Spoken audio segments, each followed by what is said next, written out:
Nak travel ke Thailand, China, kadang-kadang terlupa nak bawa adapter. Inilah adapter travel bagi korang. Sebab Malaysia ni kita pakai UK adapter. So korang belilah siap-siap adapter ni kalau nak travel. Sebab adapter ni dia jenis yang macam ni. Dekat belakang macam ni. Korang tolak saja. Korang nak yang dua macam ni dekat China ke. Selain itu dia ada yang macam ni. Kalau korang dekat Thailand senang pakai. Dia memang tak boleh tolak balik tau. Dia ada press button ini. Korang kena press baru korang tolak balik. Kalau tak kan setengah travel plug ini kan, korang cucuk punya masa dia sini dia termasuk. So dia bagi protection ni korang kena tekan baru korang boleh masukkan.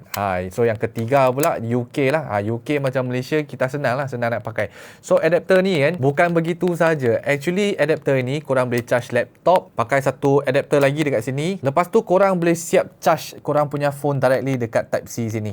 Dengan USB ataupun type C cable dekat bawah sini. Kan senang. Depan sini pun macam-macam korang boleh cucuk. Jenis yang macam-macam. So sini dia tulis USB charger A output 5.0V 2.4A. Sama juga dengan Type C. Dan sini kan dia ada fuse yang spare bagi korang. So dia ada protection lah. Dia fuse terbakar, dia ada spare satu lagi. Bermaksudnya dia ada dua fuse dekat sini. Satu dia tengah pakai, satu dia spare bagi korang. 2500 watt high power supaya korang masa nak pakai dengan hair dryer dia pun no problem untuk adapter ni. Harganya tak sampai RM30 sekarang. Aku tak tahulah. Korang check tengok, aku letakkan beg kuning. Sebab mungkin kadang-kadang ada offer, tak ada offer ataupun korang ada kupon kan, mungkin boleh dapat lagi murah kan. Lebih baik daripada korang sampai dekat Thailand pergi ke 7-Eleven untuk beli mereka punya adapter lagi mahal. Lepas tu tak ada function. So ini jenama Migu. Korang siap boleh charge dekat bawah USB ataupun Type C. Sini boleh letak satu adapter lagi. Okay.